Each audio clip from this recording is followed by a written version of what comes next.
There's an epidemic currently of narcissism. It's contagious and it spreads. And narcissistic personality disorder is something entirely different than narcissistic traits.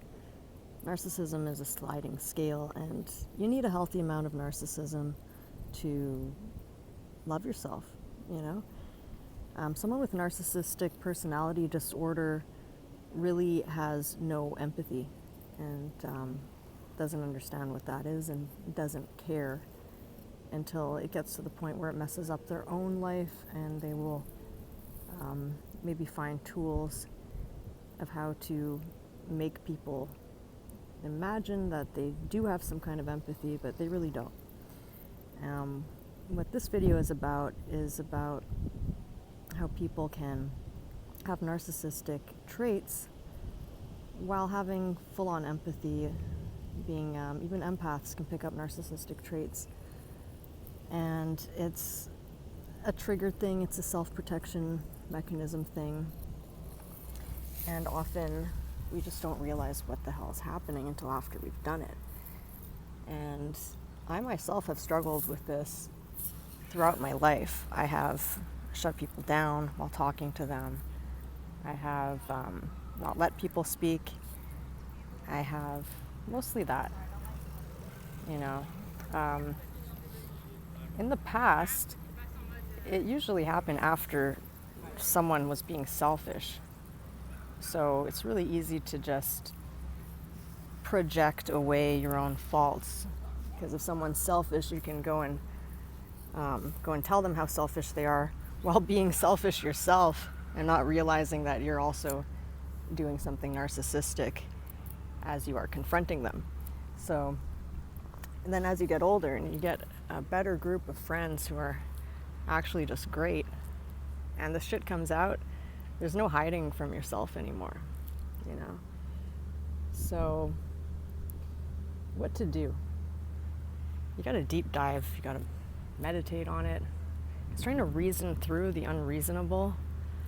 It just doesn't work, at least it didn't for me. And I have a super powerful quantum speed, you know, spaceship fast, warp 9 brain. It's not gonna get you anywhere. You can't reason through the unreasonable. And I was really getting sick of this. So I did a hero dose of psilocybin, which I recommend to anybody struggling for a long time with something that they just can't figure out. Hero dose is when you yourself as a hero has failed yourself so many times, but you still love yourself and you want to get better. It's amazing what psilocybin can show you. You just pray, repent, ask to be shown. You'll get a bird's eye view. For everybody, it'll be different.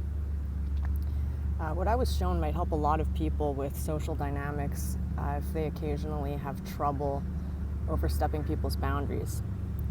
Boundaries was probably a huge problem of mine, because I only learned what they were in maybe 2017, in my late 30s. I had no clue what boundaries were, what people meant by them. I was raised by cats, I was pretty neglected. So cats raised me, and cats don't know what boundaries are, And being an empath, feeling other people's physical pain, you think you're an empath, how could you possibly be a narcissist? But when you have trouble feeling your own pain as well, like you tend to feel it as a physical ailment. Like I'll feel people's physical pain before I'll feel their emotional pain, just as I do in myself. You need to have a really open heart to be able to feel your own emotions as well as the emotions of others. And when you feel threatened, you tend to shut down your heart first, because it's a protection mechanism. And that's usually what happens when you overstep people's boundaries. And so a lot of people call it entitlement, or I think that's the word for it. I just think they're entitled to go step into other people's boundaries. But if you say this to the person who's doing it, they won't get it, because they don't think they're doing anything wrong. They don't see what's happening. So what I was shown was a great analogy. Like, I saw my behavior in a tourist shop, okay?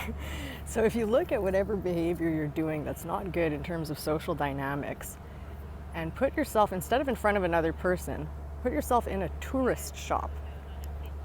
Would you do that there?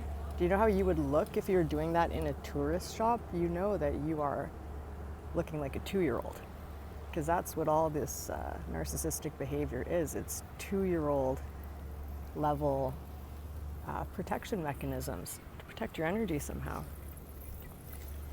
But if you see people, start to try to see them as a tourist shop. You're in their territory.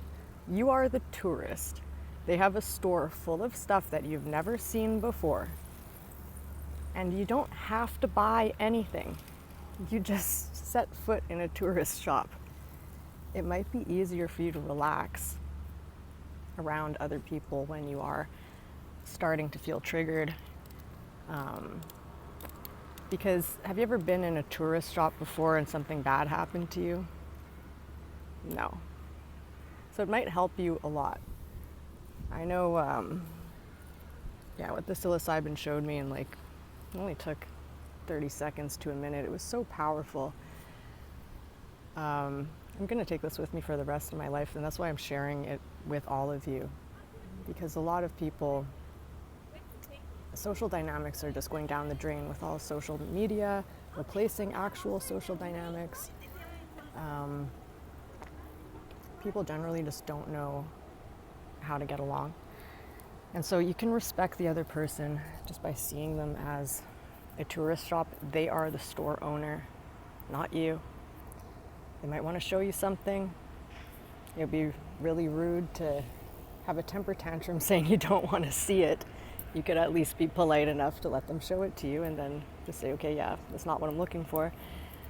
Because the behavior is totally different than when you see yourself in front of another person. It's the subconscious memories from childhood that tend to get triggered, I think, that why people behave the way that they do.